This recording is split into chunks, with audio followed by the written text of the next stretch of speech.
Bueno, Doc, vamos a hablar todo un poco. Tuvimos unas charlas previas, pero vamos a hablar todo un poco. Pero primero me interesa conocerlo a usted, su trabajo, pero ¿por qué eligió el campo de la psiquiatría, por ejemplo? ¿Por qué decidió esta profesión?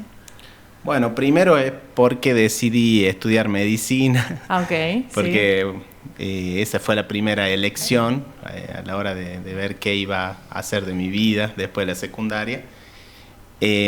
Bueno, tengo dos primas, Carmen y Romina Cerezo. ¿Qué Las dos son nombres? médicas. Y bueno, siempre estábamos, son como hermanas para mí, y siempre estábamos en su casa y bueno, las veíamos estudiar, somos más chicos. Primas hermanas. Primas hermanas. Y bueno, escuchábamos a hablar de todas las historias de los hospitales, de las situaciones que les sucedían y bueno, ahí me fui gustando y como apasionando esa parte de la medicina. ¿Ellas son médicas? ¿En qué especialidad? ¿Son generalistas? Clínica, especialista en adolescencia, y la otra es traumatóloga, Romina.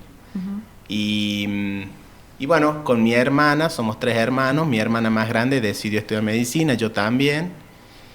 Y bueno, queríamos ser médicos. Yo siempre cuando también tengo que recomendar a algún paciente o a alguna persona, siempre les digo esto, ¿no?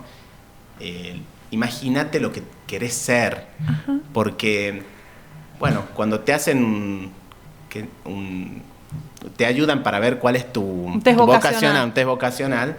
Cuando te ayudan con eso, generalmente te preguntan qué materias te gustan. Nunca hice un test vocacional, no tenía idea. Bueno, hay diferentes formas de llegar, pero diferentes técnicas, pero yo siempre le digo esto, imagínate qué te gustaría ser. Porque, a ver, a mí me gusta la psiquiatría, que lo descubrí después, pero con el paso del tiempo en medicina, la mayoría de las materias eran nada que ver, ¿no? Ginecología, pediatría. Claro, porque haces un pantallazo de todas las especialidades. Obviamente que todo hoy me sirve, pero bueno, era muy poquito de psiquiatría. Entonces, después me fui imaginando ser psiquiatra por este motivo. Yo hice la confirmación en la iglesia catedral. En ese momento había un grupo muy, muy lindo, que yo siempre que puedo lo cuento, porque lo cuento el efecto que tienen las instituciones que contienen a los jóvenes bien.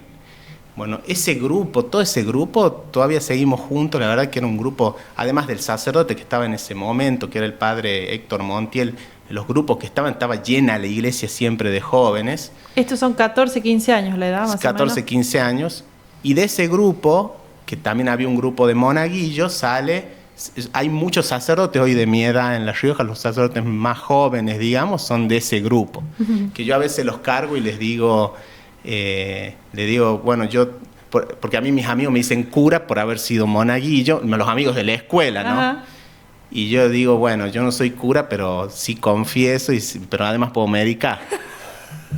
Eso le falta a la cura. Pero ahí, en ese grupo, y que hacíamos retiros espirituales en ese momento, que los hacíamos en Sañogasta, era todo muy lindo, empecé a ver en mi caso y en los demás que a veces uno puede estar sano o aparentar estar sano y sin embargo sufrimos igual, ¿no? Uh-huh. Sin embargo algo nos duele igual y no nos deja ser felices y que esos síntomas no se ven. Uh-huh. Entonces, como bueno, dije, bueno, no es lo mío quizás ser sacerdote, sí es ser médico, ¿cómo puedo ayudar desde ahí? Bueno, claro. Era la psiquiatría.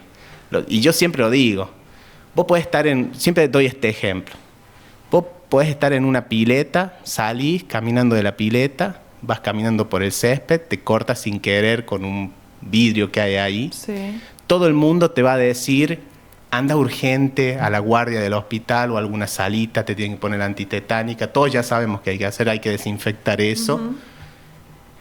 Uh-huh. Pero cuando tenés un problema de salud mental, un problema emocional, algo triste, un recuerdo, una preocupación que te hace mal, la gente no por maldad, sino por desconocimiento, lo subestiman. No se actúa con esa urgencia de la misma manera que cuando vemos sangre, cuando vemos una herida. Como esto no lo vemos, lo subestimamos. Y Y a la hora de subestimar, vienen los consejos que te da la gente, ¿no? Claro. Entonces vos te sentís mal y ¿qué es lo primero que te dicen? Ponete bien, ¿no? Sentite mejor. Entonces yo siempre, cuando doy charlas, lo digo medio en broma, ¿no? ¡Wow! Sentite bien, ¿no? No se me había ocurrido. ¡Qué buena idea!, ¿no? Esta persona hay que darle un premio Nobel porque no es tan fácil, porque siempre los síntomas nuestros se los asocia a la voluntad. Como todo lo que hoy el mensaje capitalista es todo depende de vos, inclusive estar bien, inclusive tus emociones, inclusive tus pensamientos, y no es tan así. Justamente es una enfermedad cuando ya no depende de nosotros. La persona que se siente mal, obviamente quiere sentirse mejor, pero la sensación es que no puede, no que no quiere sentirse mejor. Y bueno, ahí es donde yo apunté en mi carrera a poder ayudar y lo que me imaginé siendo psiquiatra, y la verdad es que gracias a Dios puedo hacerlo. Pero ese, no sé, lo escucho y por ahí ese consejo de, che, sentite bien, es cuando hay una manifestación de la persona de me siento mal, sí, estoy... Pero ¿qué pasa cuando no hay esa manifestación y no puede llegar esa ayuda o ese consejo capaz? Sí. Lo primero malo que pasa cuando le decimos al otro, ponele ganas, depende de vos, o ponete bien, ¿sí?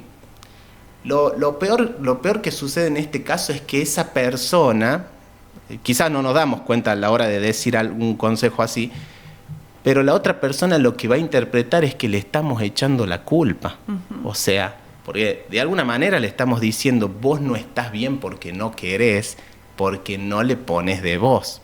Claro. No alcanza solo con querer estar bien. Entonces esa persona, como vos decís, lo va a dejar de contar.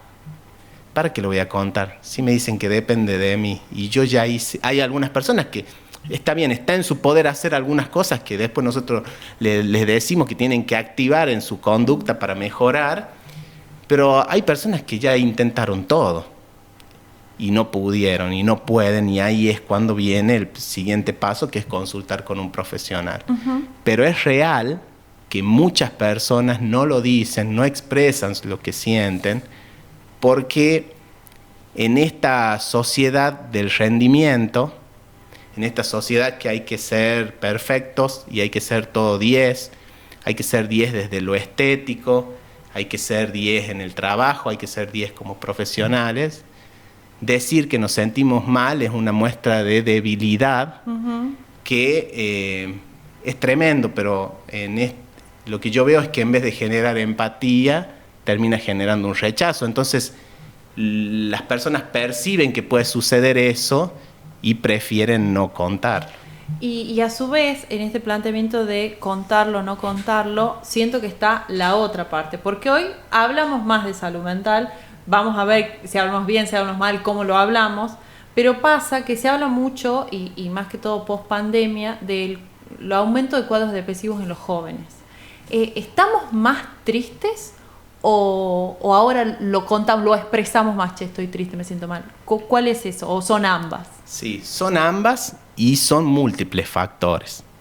Es cierto, la Organización Mundial de la Salud, que para eso sirve la Organización Mundial de la Salud. La Organización Mundial de la Salud tiene investigadores, digamos, en todas las ramas de la medicina, y nos van dando datos.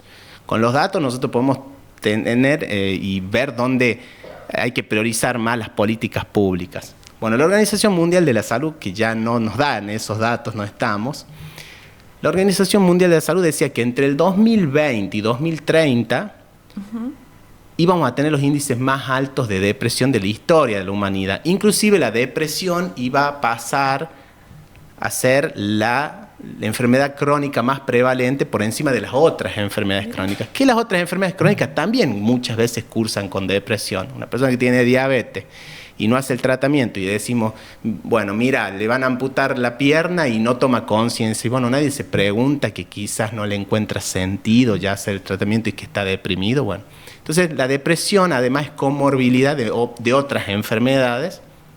Y ya nos decía la Organización Mundial de la Salud, ojo, hay que empezar a prevenir esto porque va a ser una pandemia. Después llegó la pandemia de COVID y multiplicó esto. Claro. Entonces, sí estamos con índices más altos de depresión, pero lo que vos decís es real. Siempre los que más se deprimían eran los adultos mayores, ¿sí? Especialmente después de la jubilación. Y los adolescentes siempre fueron los que menos se deprimieron, los que menos nos deprimíamos porque veíamos, bueno, yo recordando cuando era adolescente, siempre el adolescente se creyó invencible, vemos lejos las enfermedades, lejos la muerte. Que te comes el mundo, Sí. todo. Y hoy eso se ha revertido y ha igualado la depresión en adolescentes a la de adultos mayores. Hay muchas teorías. Yo te voy a nombrar algunas. Ah, bueno.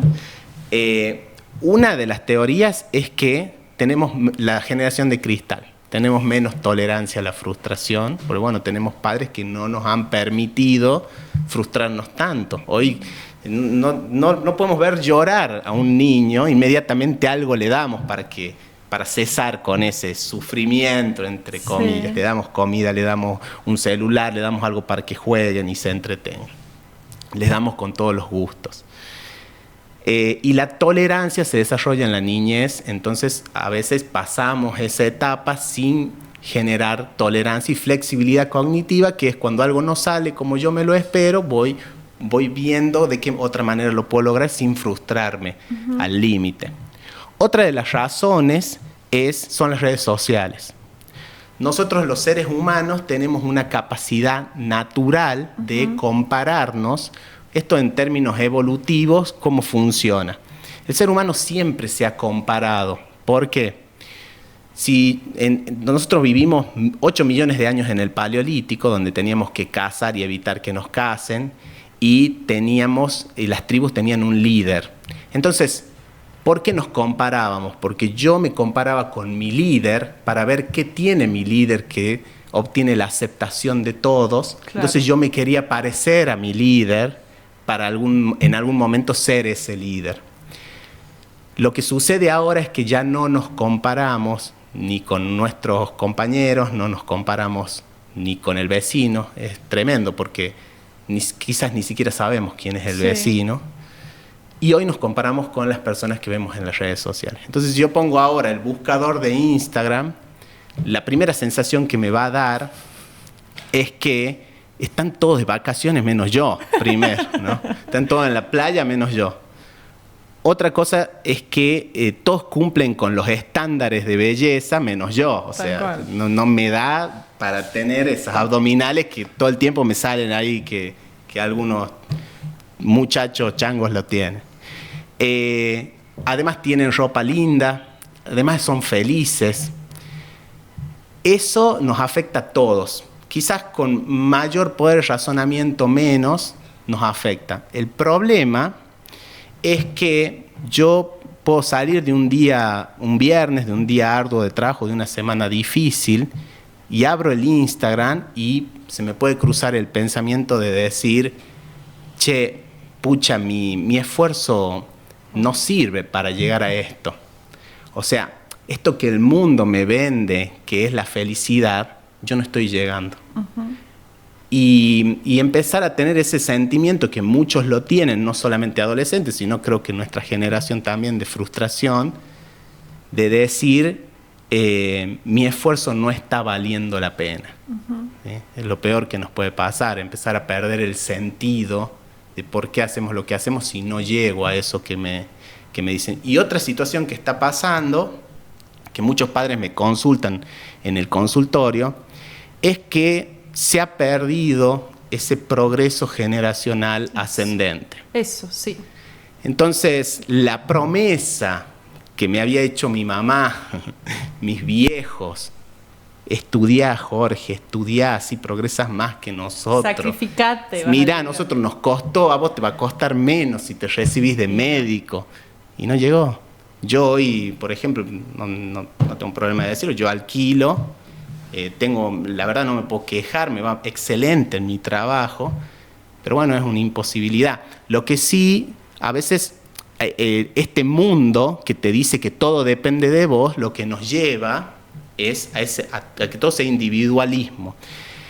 Y nos lleva a pensar de que yo no estoy pudiendo lograr lo que necesito lograr solamente por mi culpa, porque no le pongo todo de mí.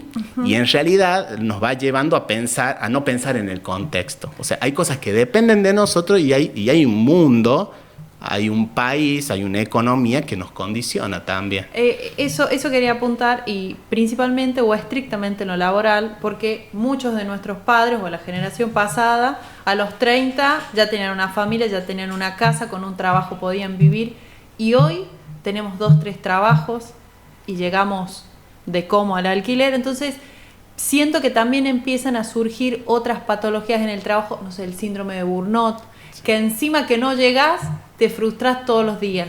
¿Y eso también es una cuestión generacional? Sí, también es una cuestión generacional. Primero, lo que ahora me están diciendo los padres de jóvenes de 20 años que están por entrar a la universidad, mi hijo no quiere estudiar porque dice que, ¿para qué? ¿Cuál va a ser la ventaja? Porque esos chicos vienen escuchando a sus padres hablar de esto, ¿sí? Y en el tema del cansancio laboral, obviamente uno obtiene un trabajo en el que ves que no va a cumplir las expectativas que te hiciste, pero la frustración siempre es directamente proporcional a las expectativas que te hiciste. Y bueno, no es que uno se ha inventado objetivos estratosféricos o fantasiosos, sino que es lo que nos venían diciendo, ¿verdad? Entonces, cuando vemos que no lo logramos, es más fácil llegar a la frustración y a la resignación. Cuando hablamos de burnout, de cansancio laboral... Síndrome del quemado. Síndrome del quemado. Se le llama así porque es un término aeronáutico, ¿sí? Que yo no soy muy bueno con el inglés, pero bueno, esto lo he leído, la explicación, que es el nombre que se le da a los satélites que ya no se utilizan más, quedan dando vueltas, se mueven, pero no sirven para nada. Perfecto. Es como un poco drástico, porque ese satélite no se lo puede rescatar, a los seres humanos sí. Pero siempre se habla del burnout de una persona que ya no tiene motivación en el trabajo, que ya no tiene ganas, que sufre cuando ingresa al trabajo. Un síntoma es: llegué, doctor, 8 menos 10 al trabajo y me quedé 10 minutos fuera, tomando aire y tomando fuerzas para entrar, ¿no? Pero hay un síntoma que hace mucho daño y es silencioso, que es la deshumanización. Uno se va despersonalizando. Esa sería la definición. ¿Y qué significa que uno se va despersonalizando? Vamos dejando de tener vamos perdiendo nuestras características de empatía, ¿sí? Nuestros valores en ese cansancio. ¿Cómo lo explicamos a esto? Bueno, es la persona que cuando ingresó estaba motivado, quería ayudar a todo el mundo. Si había una persona que no cumplía con lo burocrático, bueno, yo le voy a hacer la gauchada, lo voy a ayudar a esta persona que viene del interior, entonces le voy a dar una mano. Es la persona que cuando inició en su trabajo organizaba los cumpleaños de todos, claro, ¿no? A mí me pasó así. Y vos te quejas del que ya está, claro, más años en ese trabajo y decís, che, no... Era el primero que decía, ¿quién está? Yo estoy. Este no le pone, claro, ganas, no quiere poner plata para festejar el día de la primavera, ¿viste? Y al cabo de unos 5 años, que es poco, 5 años, sí, estos jóvenes ya son ese que no quiere participar en nada. El tema es que cuando hay muchas personas en esa situación, las instituciones pasan a tener estrés laboral, la institución completa. Y el síntoma es que esas instituciones empiezan a ser más burocráticas. Entonces... En automático. En automático, como si te atenderían robot. O sea, el que antes te hacía una gauchada ya no te la hacen más. Y ese jefe que antes te llamaba y te escuchaba el proyecto que tenías y te alentaba a que lo concreten, es el jefe que después de unos años te dice, preséntamelo por nota. Y no la ves más a esa nota, ¿no? Está bien. Bueno, antes de seguir avanzando, y me quedó colgado del comienzo cuando me estaba contando por qué eligió esto, me gustaría que diferenciemos para la gente que escucha y para que entremos más en profundidad esta diferencia entre terapeuta, psicoanalista, psicólogo y psiquiatra. ¿Son lo mismo? ¿Se parecen? ¿Qué los diferencia? Sí, son sinónimos, ¿sí? Son sinónimos que se le da al psicólogo, terapeuta, Lo que pasa es que el psicoanalista un psicoanalista se le llama más al que utiliza la técnica o la teoría de Freud, Lacan, del psicoanálisis. ¿Diferencia entre psicólogo y psiquiatra? La diferencia entre el psicólogo y psiquiatra, que muchos pacientes me lo preguntan, primero es que, lo primero que quiero decir es que trabajamos en equipo, es necesario trabajar en equipo. Uno siempre se sesga en los conocimientos que tenemos de lo nuestro y por ahí eso no nos permite ver los conocimientos y la mirada que tienen los demás. A partir de eso es que la ley de salud mental exige que siempre los abordajes se hagan de forma interdisciplinaria. Interdisciplinaria significa que al menos tiene que haber 3 profesionales. Bien. Entre esos un psiquiatra, un psicólogo, puede ser un trabajador social, un terapista ocupacional. Y bueno, se lo va abordando al paciente desde distintas áreas, desde lo familiar, desde su conducta, desde lo psicológico. Y ahí entra lo médico, que es lo nuestro, que nosotros somos médicos, bueno, necesitamos tener un conocimiento de la medicina porque vamos a utilizar fármacos, ¿sí? Y además tenemos que hacer un estudio clínico de ese paciente. El psiquiatra. El psiquiatra. A ver, te doy un ejemplo. Me pasa de pacientes que me dicen, bueno, yo doctor ya he pasado por varios tratamientos y tengo esta depresión que no responde bien a la medicación y cuando vos lo estudiás médicamente, clínicamente, por ahí podés encontrar que el paciente tiene un hipotiroidismo, ¿sí? Anemia, que es común en las mujeres, y eso tiene síntomas muy parecidos a una depresión. Lo mismo pasa con la ansiedad. Entonces, hacemos ese trabajo. Entonces, la diferencia sería que uno... nosotros medicamos, ¿sí? Y los psicólogos, no quiero decir solo escuchan porque va a sonar peyorativo, pero no hacen... Hacen el trabajo sobre lo mental, ¿sí? Sobre lo conductual, ¿sí? Eso nos complementamos. ¿Todos los psicólogos o los psiquiatras tienen la opción de estas distintas llamas, si lo podemos decir? Sí. Y depende del paciente, eligen qué, o el paciente dice quiero hablar de esto y en base a eso profundizan. No. El paciente va eligiendo generalmente, bueno, es una forma de abordarlo al paciente. Hay estudios y evidencia que te puede decir que resulta mejor para alguna patología este tipo de técnica, ¿sí? O este tipo de abordaje. Pero en definitiva, a la hora de tratar a un paciente, todos somos individuales y es el caso por caso, ¿sí?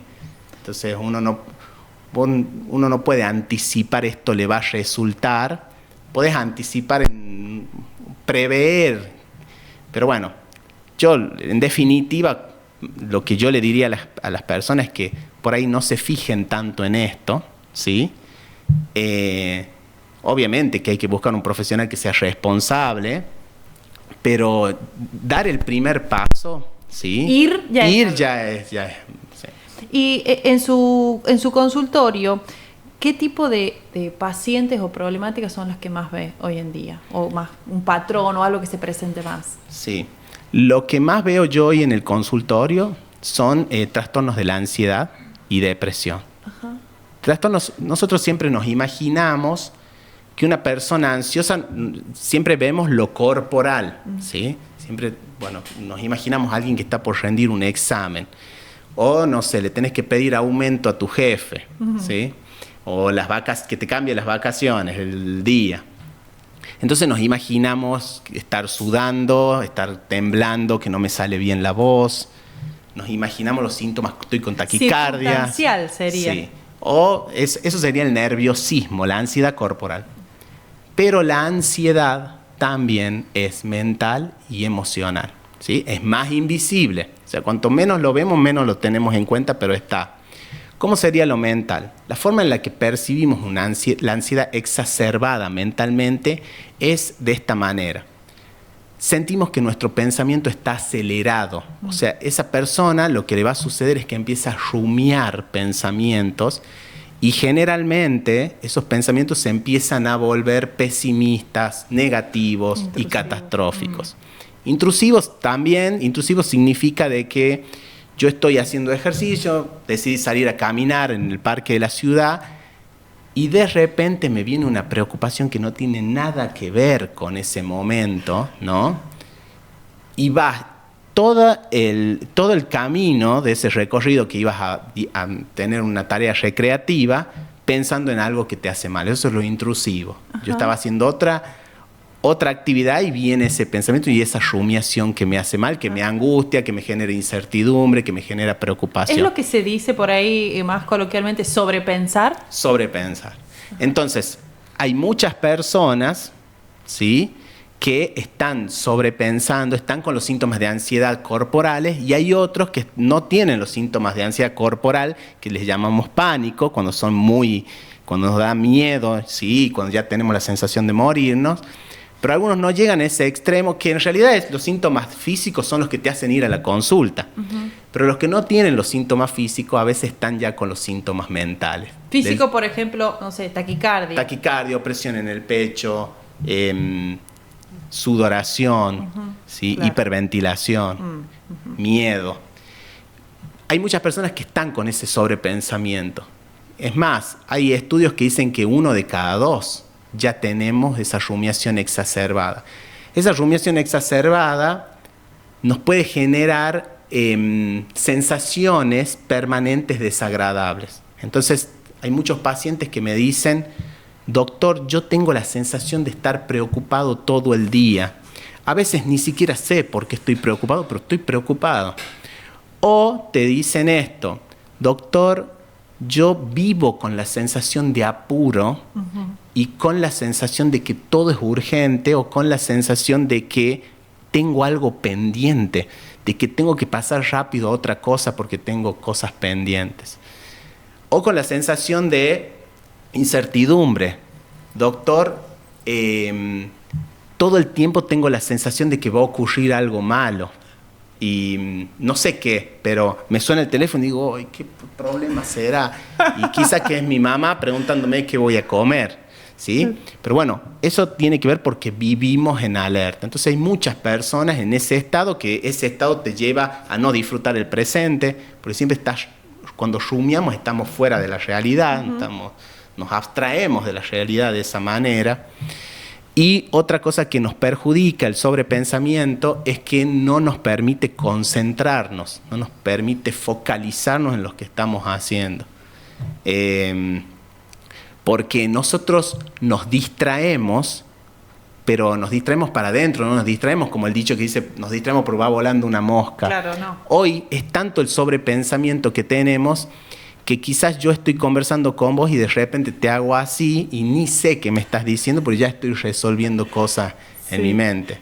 Entonces, concentrarnos nos lleva mucho trabajo y estamos todo el tiempo luchando contra esa distracción y esos pensamientos y esas preocupaciones.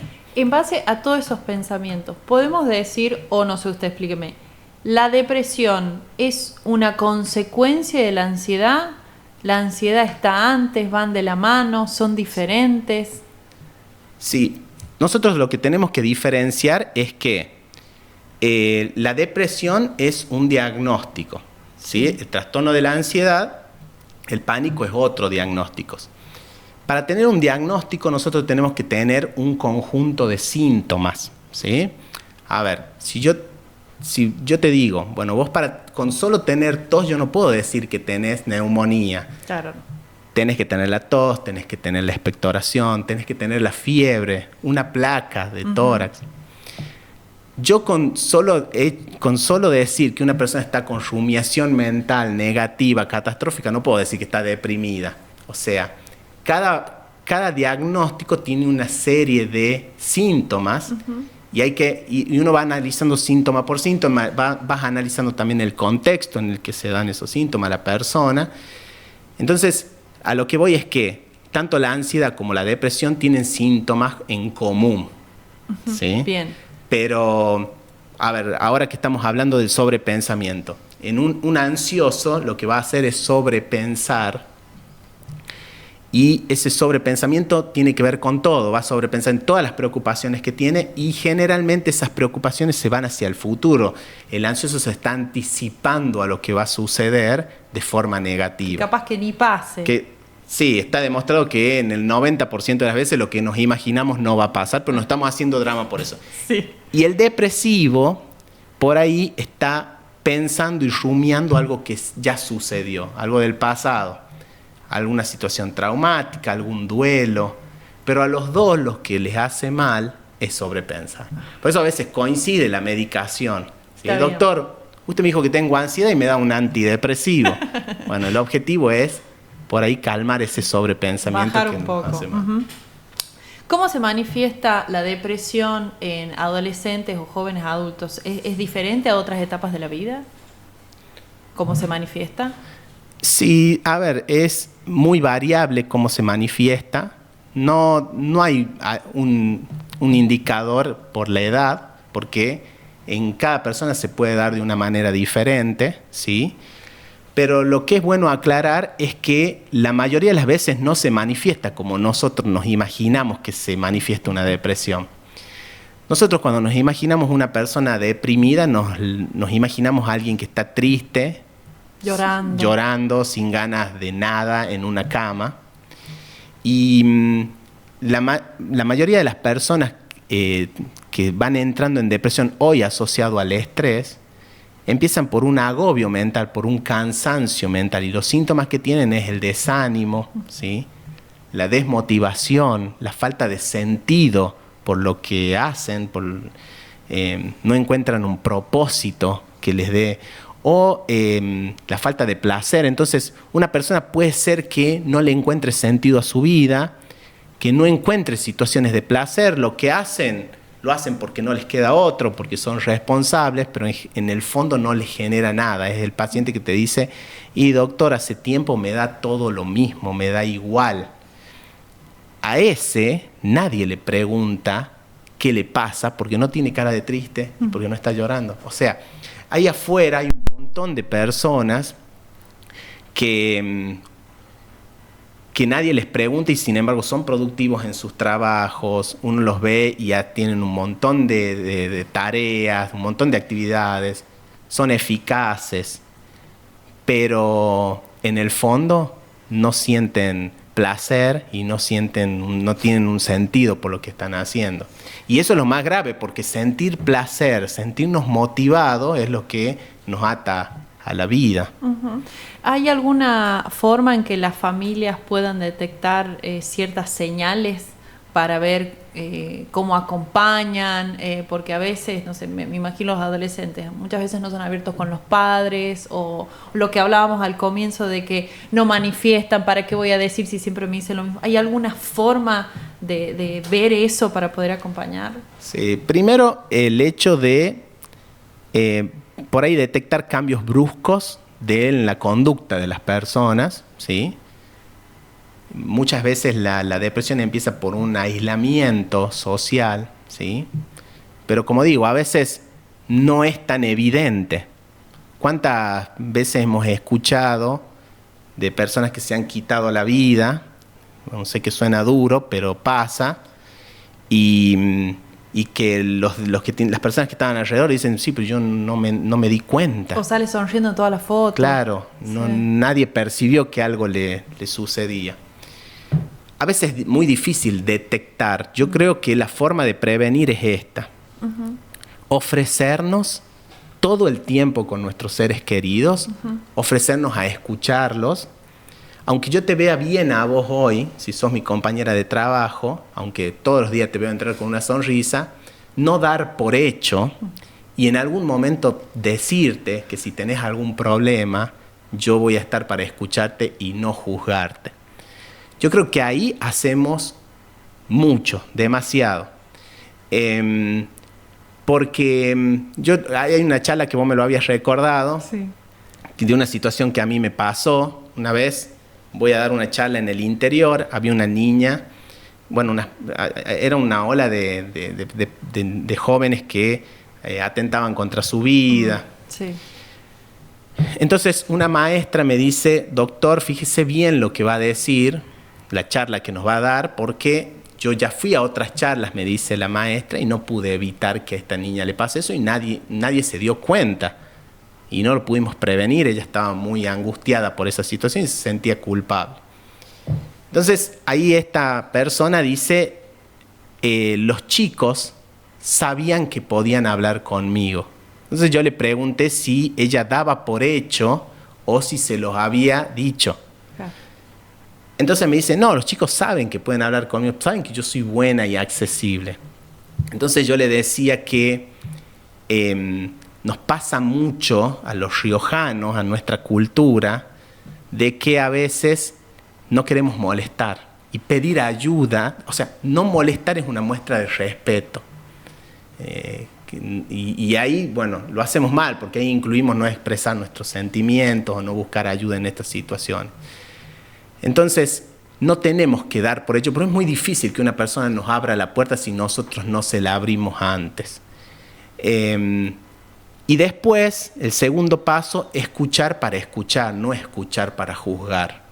Escuchamos pero no juzgamos. Porque también esto pasa con los padres, ¿no? Si vos expresás algo y sentís que no te han escuchado y viene el sermón, como se dice, quizás después no lo vuelvas a hablar y perdiste esa oportunidad, ya cerraste esa puerta de ese joven que no va a venir a compartirte lo que le sucede.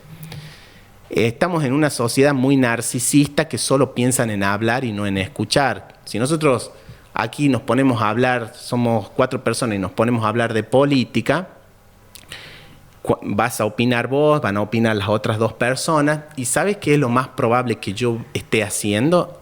Lo más probable que suceda es que yo voy a estar, en vez de escucharlos a ustedes, yo voy a estar pensando en lo que yo voy a decir. O sea, ya se viene mi turno, ya se viene la mejor opinión, les voy a demostrar que yo sé más que ellos. O sea, hermano, para un poco, escúchalo a los demás.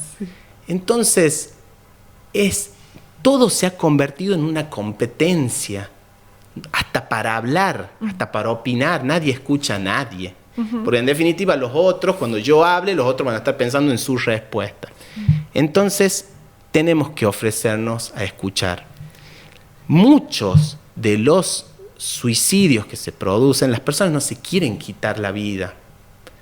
Es un mito eso de que el que da señales es porque no se quiere quitar la vida. O sea, todo el mundo da señales y todos los que lamentablemente han tomado esa decisión dieron señales. Nadie lo quiere hacer y es un momento de mucha impulsividad. Y esos momentos de impulsividad no duran, no se prolongan tanto en el tiempo. Es una explosión que hace una persona.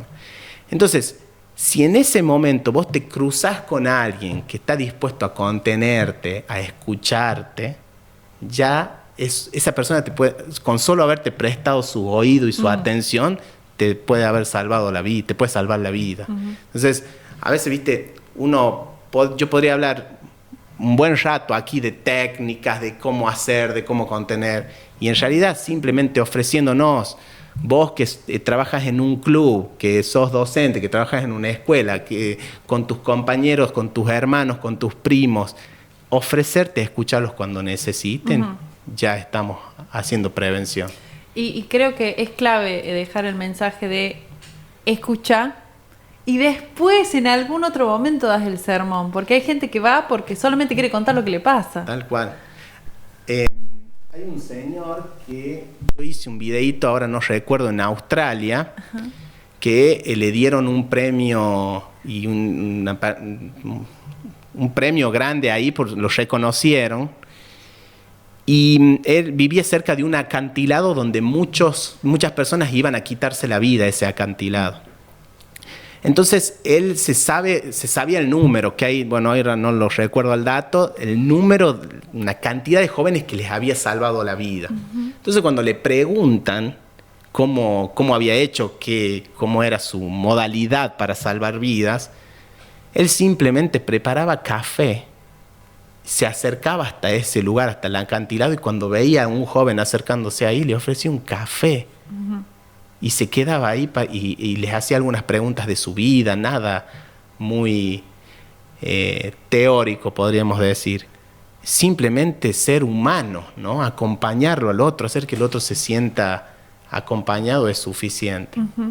Era solamente eso, contar qué le pasa. Eso. Bueno, retomando también cuando habíamos diferenciado entre psicólogo y psiquiatra por el tema de la medicación, ¿cuándo se indica y por qué hay tanto prejuicio alrededor de la medicación específica de la salud mental a diferencia de otras? Bien.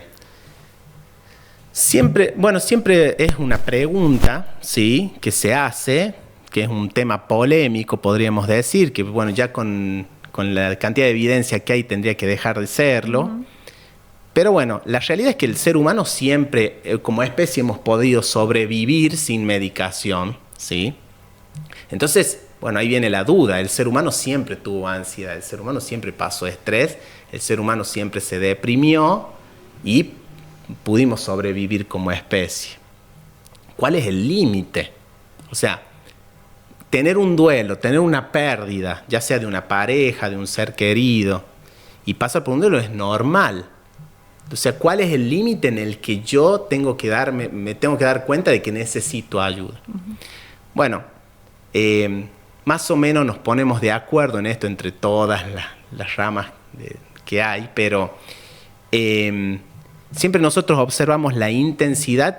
Primero vamos viendo parámetros, ¿no?, de ese síntoma, de esa persona. Obviamente aquí es el 1 por 1. Pero a veces hay síntomas que son desproporcionados, ¿sí? Si vos me decís, y los duelos, por ejemplo, o una situación traumática, tienen un proceso natural que a veces no se cumple. Entonces, si vos me decís, bueno, doctor, yo tuve una pérdida de una pareja, por ejemplo, uh-huh, y me siento como el primer día, uh-huh, y esa pérdida fue hace 4 años, doy un ejemplo exagerado, entonces ahí ya hay una situación desproporcionada, ¿no? No ha ido progresando como uno espera naturalmente esa situación. Esta persona se siente igual o peor que el primer día. Pero el parámetro que más se utiliza es cuando esos síntomas empiezan a afectar tu vida en general, ¿sí? Entonces, cuando ya empieza a afectar ese síntoma de tristeza y de desánimo, ya empieza a afectar todos los aspectos de tu vida, entonces vos decís, bueno, mi rendimiento académico ha empeorado, mi vida social ya no es la misma que antes porque este síntoma me afecta mucho en ese sentido, me afecta en el trabajo, incluso empecé a faltar en el trabajo. Sí. Entonces, cuando esos síntomas ya empiezan a afectar en todos los ámbitos de tu vida y además empiezan a afectar tu salud, por ejemplo, doctor, yo hace un mes que duermo 3 horas en todo el día, no puedo dormirme, o he bajado de peso abruptamente después de esta situación porque no me dan ganas, no tengo apetito, me esfuerzo a comer y no puedo. Entonces, ahí es cuando necesitamos ya, en muchos casos, de la medicación. Uh-huh. Como siempre digo, hay mucha evidencia de que si hacemos el tratamiento psicológico tenemos una mejoría, si hacemos el tratamiento con fármacos hay porcentajes de mejoría, y cuando son juntos esos tratamientos la mejoría es superior. Uh-huh. Entonces siempre es un complemento. Claro. Bueno, y esto, la pregunta también respecto al prejuicio, porque era como vas al psiquiatra es porque estás loco, y más si te empastillas, la gente cree como que vivís dopado. Hay todo un mito alrededor de esa medicación, diferente que, por ejemplo, la gente que toma pastillas para la presión. No hay como un mito alrededor de eso. Sí, mira, es tremendo que pase eso hoy todavía. Me pasa mucho de que a veces le tengo que decir a las personas que consultan a los pacientes, es lamentable esto, pero bueno, a veces lo tengo que decir, no le cuentes a tu pareja, ¿sí?, que estás tomando la medicación. Obviamente ya teniendo un conocimiento de la otra persona y de lo que me cuenta. El contexto en el contexto. ¿Por qué? Porque en muchos casos me pasa de que la persona va acompañada, voy a poner el ejemplo por su pareja. La pareja en ese momento, bueno, muchas veces se lo ve muy predispuesto a ayudar, ¿sí?, muy empático, pero no, voy a tirar un porcentaje a ojo, en el 80% de las oportunidades, en la primera pelea que tienen, lo que saca para ofenderlo a la persona que está en tratamiento es anda a tomar las pastillas, loca o loco.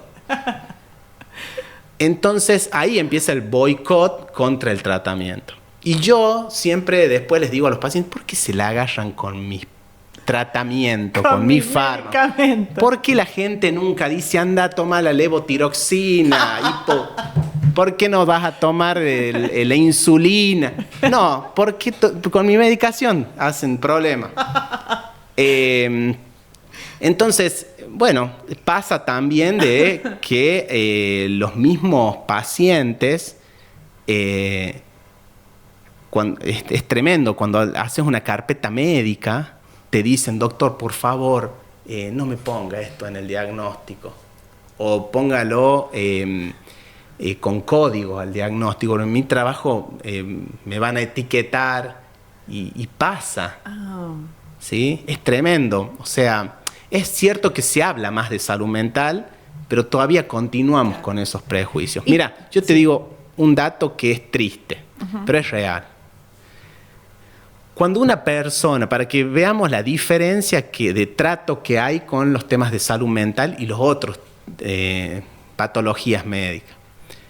Si una persona tiene una fractura y cae con el yeso, o mando una foto con su yeso, ¿sí? Con su pie fracturado al grupo de WhatsApp del trabajo, obviamente todo el mundo le va a preguntar cómo está, ¿sí? Yo cuando consulto, justamente el otro día un familiar tuvo una fractura y bueno, le pregunté esto y me dice, no, todo el mundo me pregunta cómo estoy, recuperate, mira cómo estás, qué sé yo. Cuando damos una carpeta médica psiquiátrica, cuando yo les pregunto a los pacientes, no por sus jefes, porque es entendible que por ahí un jefe no te hable, o un encargado del trabajo no te hable, porque bueno, también puede ser interpretado como que te están presionando para volver, eso es entendible. Sí. Yo hablo de los compañeros de trabajo. Cuando les pregunto, che, ¿alguien te ha hablado para preguntarte cómo estás, qué pasó? Y generalmente la respuesta que me dan es nadie. Entonces, si un compañero tuyo por alguna razón dejó de ir al trabajo, no se te ocurre pensar que quizás necesita unas palabras de aliento, lo que está sucediendo ahí es que no te creen. Eso, iba a preguntar, porque hay todo un mito alrededor de las carpetas médicas psiquiátricas, como cómo te vas a tomar unos días por estrés. También es eso. El juzgamiento. ¿Siente que en La Rioja hay como, no sé, contexto o que somos por ahí un poco más conservadores? ¿Hay mucha resistencia a eso, tanto a la carpeta médica psiquiátrica como a la medicación? Sí, más o menos, no sé, me parece que no somos más prejuiciosos que en otros lugares, es más o menos la media que ocurre. Pero bueno, sí. A ver, por ejemplo, algo que también ocurre en las carpetas médicas psiquiátricas, a diferencia de las otras, es que el reposo no es absoluto. Si vos tenés una fractura y sí, a ver, si te encuentran trotando en el parque de la ciudad y es medio raro. Ahora, a veces nosotros le indicamos al paciente que salga a caminar. Ese paciente que no tenía ganas de comer, que no tiene ganas de vivir, que no tiene un propósito. Para nosotros es un logro que haya ido a caminar. Pero bueno, muchas veces no quieren ir por miedo a quién se van a cruzar y cómo los van a juzgar. Pero vos estabas de carpeta médica. ¿No estabas estresado vos? Sí. Sí. Entonces, hay como una creencia de que la carpeta médica psiquiátrica es detención domiciliaria. Y no, para nada es lo mismo. Bien.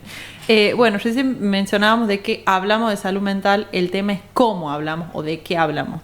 ¿En qué estamos fallando como sociedad cuando hablamos de salud mental?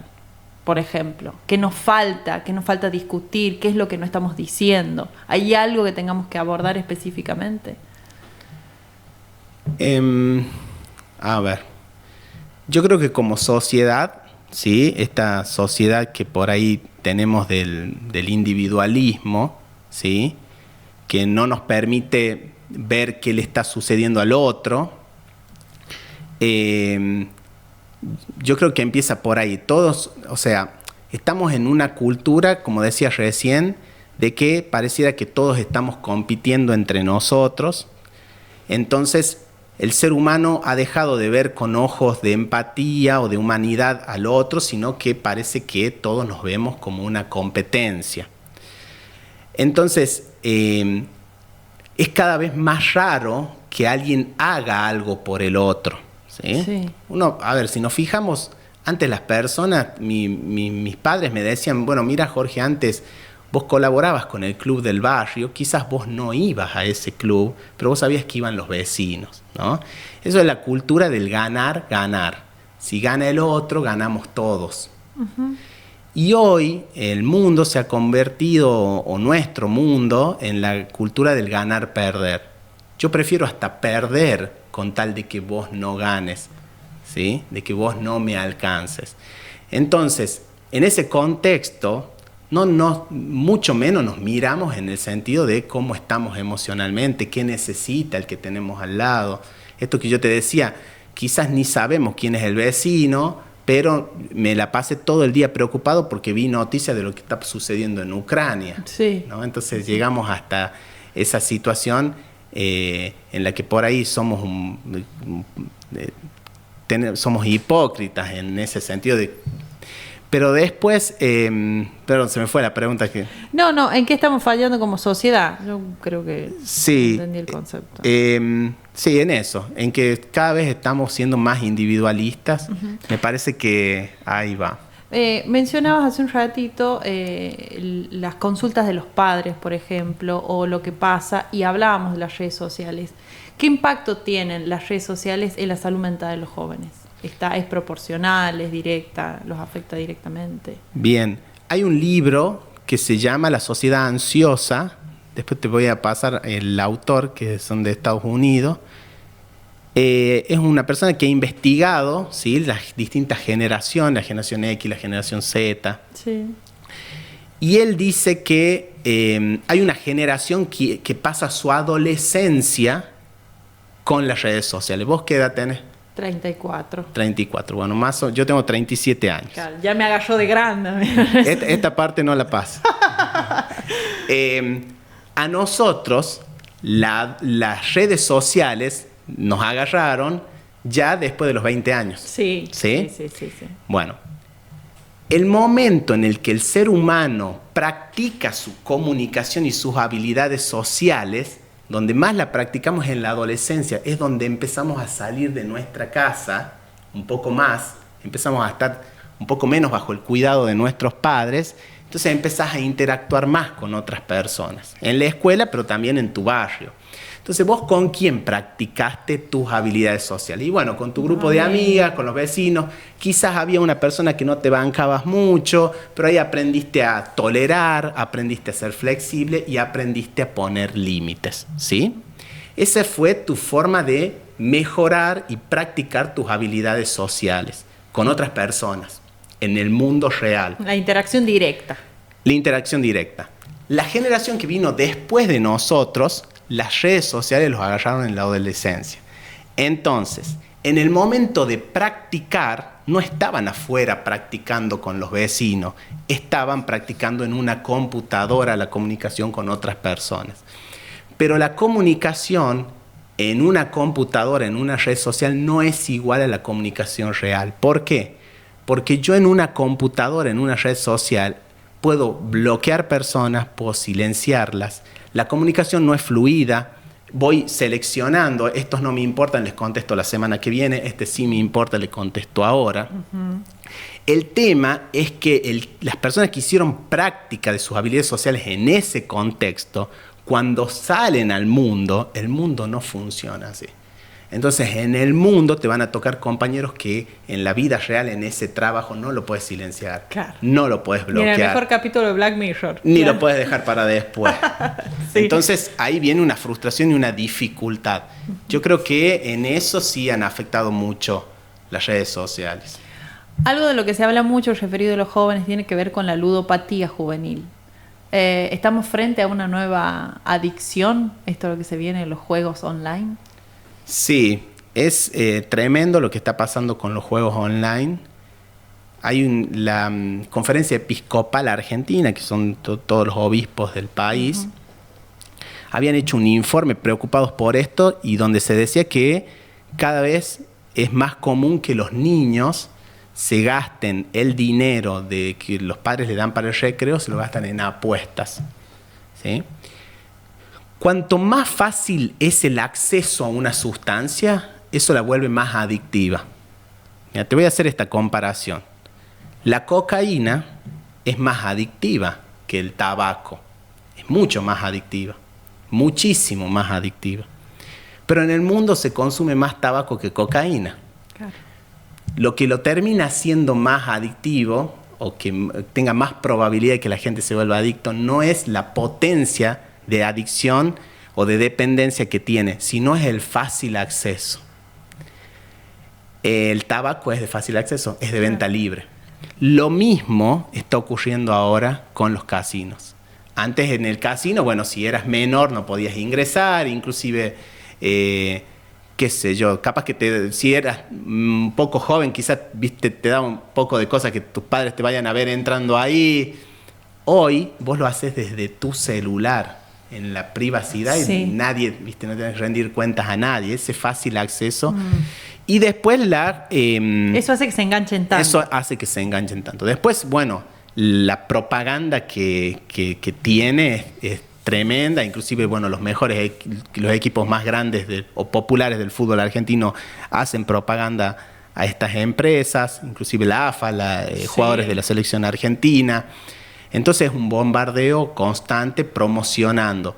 Y la conducta del juego ya viene desde los videojuegos, ¿sí? en los niños, que ya interviene el dinero. Vos fíjate que en algunos juegos hay que comprar vidas, hay que comprar armas, entonces tenés que cargarle crédito a ese juego.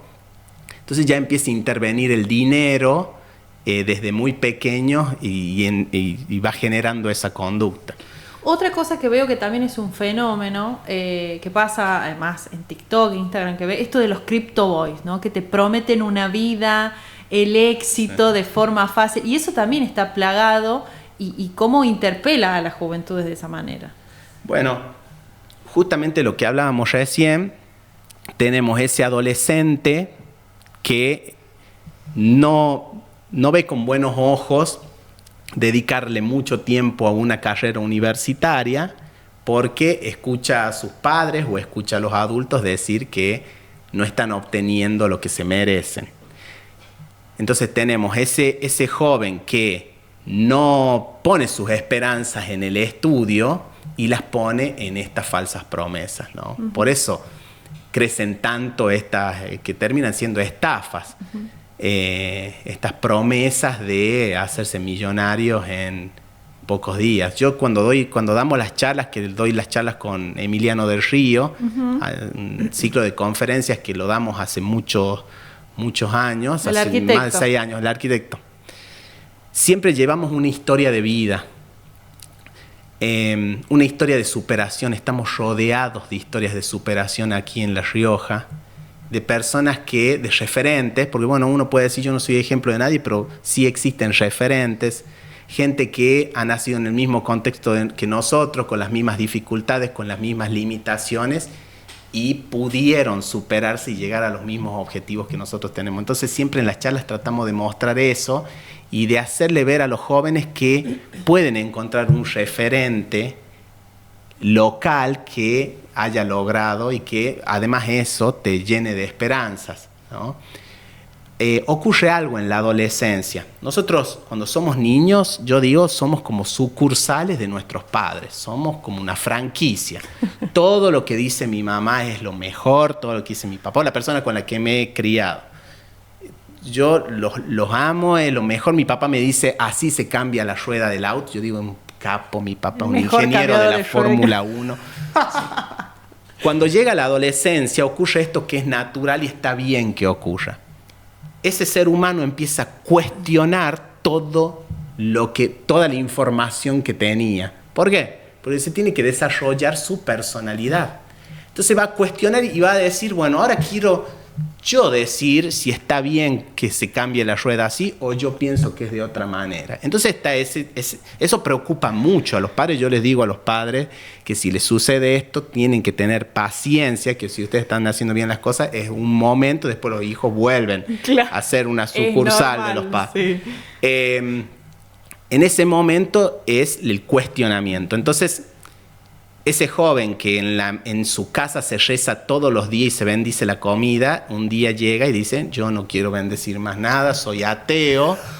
Entonces el padre dice, ¿qué le pasa? ¿Viste? Se puso rebelde. O lo mandé a fútbol, le compré las mejores botines, invertí un montón y después dice, no, yo ahora quiero ser toca la guitarra en una banda de rock. ¿Viste? Bueno. Está bien que pase eso. El tema es que en ese proceso, ese adolescente por ahí abandona la referencia un ratito de los padres y empieza a buscar sus propios referentes. Entonces ahí es donde los padres y estos jóvenes que nosotros les decimos en las charlas con Emiliano, tienen que estar atentos a buscar un buen referente. Tienen derecho a cambiar de referente, de buscar un nuevo ídolo, pero búsquenlo bien, no se dejen estafar, no se dejen mentir. No existe el éxito en lo inmediato, ¿no? Siempre vemos la vida de los deportistas, de los exitosos, y vemos la foto final, pero los éxitos verdaderos hay un camino atrás que de sinsabores, de frustraciones, hay un camino de un progreso y que ha tenido sus etapas antes de llegar al éxito. Entonces, hoy estamos en una sociedad que busca lo inmediato. Ahí entra el consumo de sustancias, todo tiene que ser inmediato, todo tiene que ser el placer, una sociedad que no espera y que vamos dejando de lado los objetivos a largo plazo. Vivimos tan acelerados, que hemos ido suprimiendo muchos de los rituales que tenemos en el día a día. La sobremesa, no hay tiempo para eso, ¿sí? Cosas que antes eran como fijas, las daban por hecho que ocurrían. Hoy vos, si te fijas, qué sé yo, no sé, un casamiento, se han ido suprimiendo rituales que se hacían, que eran divertidos, o no sé, se me ocurre las ligas, no sé, o la entrega de velas en los 15. Tengo un sobrino que le pregunto, me dice que ya no se hace eso, no sé si algunos lo harán. Es como, no hay tiempo. Claro. Hay que pasar otra cosa. Pasar 1 por 1, 15, un montón. Sí. Claro, está bien. Bueno, no quiero terminar la entrevista sin antes hablar, porque en un momento lo escuché hablar sobre el presupuesto y quiero que hablemos de la ley de salud mental. Resumidamente, ¿qué dice, por ejemplo, en tema presupuesto, aplicabilidad y si se cumple o no? Bien. Cada noticia, tenemos un grupo ahí de unos amigos psiquiatras, entonces cada noticia que sale, nos reímos porque cada noticia de alguna situación fea asociada a una persona con trastornos mentales, lo primero que se dice en los medios es culpa de la ley de salud mental. Hay que cambiar la ley de salud mental, ¿sí? Entonces, yo quiero aclarar esto, ¿sí? Sin decir si estoy a favor o en contra, quiero para que la gente que está del otro lado lo entienda. No se hizo una ley con el fin de intentar poner trabas a todo y que no se pueda solucionar. O sea, la ley viene en un contexto. ¿Cuál era ese contexto? En que la Argentina estaba lleno de psiquiátricos, ¿sí? Neuropsiquiátricos, en el que se privaba de la libertad a muchos pacientes, ¿sí? Y nadie reclamaba por los derechos de ese paciente, ¿sí? Entonces hay personas que han pasado mucho tiempo, ¿sí? Claro. En lugares internados por el criterio de un médico en un momento, pero bueno, después nadie preguntó cómo fue su evolución, si tenía probabilidad de salir, de desarrollarse fuera de estos lugares. Entonces, ¿qué ha pasado? Antes se vulneraban mucho los derechos humanos dentro de estos lugares y no había un control. Entonces la ley viene a poner un control y a intentar desmanicomializar, sacar de esas instituciones, que las personas no queden institucionalizadas para siempre ahí. Claro. Siempre se asocia la locura a la violencia y no es real. Digamos, uno, si haces una comparación, la mayoría de los delitos lo hacen personas que digamos, pueden conducir y comprender sus actos. Entonces, eso es un prejuicio. Entonces se encerraba y ahí viene esta ley, ¿sí? Asegurar los derechos humanos. ¿Qué sucede? Que dentro de la ley, que es del 2010, hay un ítem que para mí es el más importante, que creo que es el artículo 32, si no me equivoco, que dice que el 10% del presupuesto de salud tiene que ir a salud mental. El 10% del presupuesto de salud tiene que ir a salud mental. En los países muy desarrollados se destina casi el 3-4%, ¿sí? Muy desarrollados en Europa un 5%, no llegan al 10%. Y en la Argentina hoy se está destinando, yo tenía un número ahí, el 2%, pero me aseguré con el dato antes de venir aquí, sabía que me lo ibas a preguntar, y ronda el 1,8% hoy de la inversión del presupuesto nacional en salud mental. Inclusive la perspectiva es que va a bajar al 1,6%. ¿Por qué? Porque la motosierra también ha llegado a la salud mental. Entonces, por ejemplo, lo que eran las residencias interdisciplinarias de salud mental en el país se han cerrado, donde se formaban psicólogos, psiquiatras, terapistas ocupacionales. Bueno, aquí en La Rioja creo que también hay psicopedagogos.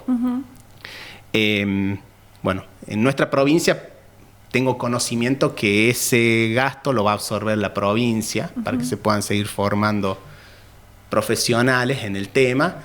Pero bueno, o sea, la ley es buena, pero para aplicarla necesitamos inversión. Presupuesto.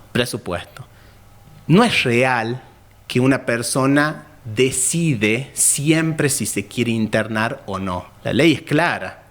Si una persona, lo que pasa es que solamente hay 2 criterios para internar a una persona para asegurar la libertad de esa persona, ¿sí? No porque a mí se me ocurra puedo señalar a alguien e internarlo y privarlo de su libertad. Hay 2 criterios. Esos criterios son estos: riesgo inminente para sí y para terceros. O sea, que yo pueda tener riesgo de hacerle daño a alguien o de hacerme daño a mí mismo. Es un poco polémica la palabra inminente, ¿sí? Porque si yo tengo una persona que tiene adicciones, el padre de ese joven me puede decir: doctor, ¿pero qué vamos a esperar? ¿Que choque en la moto o que me hable por teléfono diciéndome que se está por hacer daño para recién poder internarlo? Bueno, no se puede internar de manera así preventiva cuando esa persona no está en riesgo. Sí, si nosotros sospechamos que hay riesgo, aquí en La Rioja hay un protocolo en el cual se traslada a esa persona, a ese paciente o usuario, al servicio de salud mental, va a ser evaluado y los profesionales van a determinar si está en riesgo o no. Esa persona, si está en riesgo, se lo interna, se le hace un tratamiento y cuando pasa el riesgo tiene que volver a estar en libertad. Y continuar el tratamiento en dispositivos intermedios, hospitales de día. Pero bueno, esos son los dispositivos intermedios que se necesita presupuesto para que haya algo intermedio ahí, no sea siempre la internación la única opción. Sí. Bueno, y para cerrar, que me interesa mucho, así ya vamos cerrando la entrevista, hay algo que no sé si es de esta época, de esta generación, que tiene que ver con el amor, ¿no? Primero, ¿cuántos pacientes llegan al consultorio en un estado desbordados, tristes, depresión, ansiedad, lo que sea, por un desamor, ¿por qué nos afecta tanto si es así, por ejemplo? Amor de pareja, ¿no? Sí. Mira, bueno, obviamente que, a ver, está pasando algo que diferente a otras épocas ahora con el amor. O sea, siempre se sufrió por amor, eso quería decir, y siempre fue durísimo. Y bueno, perder esa persona que vos decís es todo para mí, ese duelo, ¿no? De después de pensar qué estará haciendo. También cuando el impacto de que te duele de no reconocerla a la otra persona. ¿Dónde está el que yo conocí, no? Que ahora no me quiere ni ver. Pero ahora que esas preguntas existenciales nos destruyen. Pero lo que yo veo hoy, ¿sí?, es que hay una generación que sufre mucho y que no entiende las formas de amar, entre comillas, o de vincularse de estos tiempos. Y ahí entra quizás nuestra generación, ¿sí?, generaciones de entre 35 y vamos a poner sin límite de edad, ¿sí?, pero a ver, de entre 35 años y 50 años, 55 años, y los más jóvenes, ¿sí? Hoy se habla mucho del ghosting, ¿sí? Que es como el descarte, ¿no? Claro, que te dejan de hablar. El dejar de hablar. Esta forma de vínculos en la que el otro pasa a ser un objeto, un dispenser, ¿sí?, que yo puedo ir y sacar de ese dispenser un poco de placer, un poco de cariño, un poco de contención, pero cuando no lo necesito lo dejo de utilizar. Está bien, yo no sé si quizás los jóvenes que han crecido en esta metodología o en esta lógica de vincularse no les afecta tanto, pero los más grandes que no estaban acostumbrados a esto es un golpe tremendo. Porque, bueno, me dicen, doctor, yo pasé el fin de semana con esa persona, compartí, comimos, conversamos y de repente no me contestó más el teléfono. O sea, se desapareció. La sensación de haber sido usado, ¿no?, de sentirnos usados, de sentirnos un objeto, de sentirnos descartados, es tremenda. ¿Por qué? Porque ahí viene la rumiación mental. Ahí uno empieza, cuando no hay un porqué, empezás a pensar, bueno, cuando hay una devolución, ¿no?, empezamos a pensar, bueno, pero ¿qué hice de mal? ¿Qué no le gustó de mí? ¿En qué tengo que cambiar? Y quizás la otra persona no tengas nada malo, simplemente su forma de actuar es de esa manera, ¿no? Utilizarlo al otro y desaparecer. Y bueno, yo creo que eso no se entiende. Recién hablábamos de los rituales. Sí. Uno antes, para conocer a una persona, tenías que ir haciendo un trabajo de pasos, ¿no? Mi mamá me contaba que mi viejo primero era en la vereda, pasaban unos meses, después viste, como que se acordaba el día que mi abuela lo dejó pasar adentro. Entonces yo me imagino esto, vos decías, bueno, mi papá, si mi mamá debe haber dicho, bueno, pues si este hombre hace un mes viene a estar parado en la vereda, debo significar algo para él, claro, ¿no? Entonces ahí venía el otro paso. Cuando llega el otro paso, bueno, significo mucho para el otro que está dispuesto a hacer esto. Todo eso ya no ocurre, todos esos pasos previos ya no están. Sí, es verdad. Entonces es muy difícil saber con qué intenciones está viniendo el otro a vincularse con vos. ¿Tiene que ver con eso que todo es más inmediato, más volátil, o en el medio hay un miedo al compromiso, no sé, se me ocurre que tiene que ver mucho con las redes sociales? Sí, tiene que ver mucho con las redes sociales y también existe ese miedo al compromiso. Como te digo, como es el tema laboral, es una generación que se ha criado escuchando, ¿sí?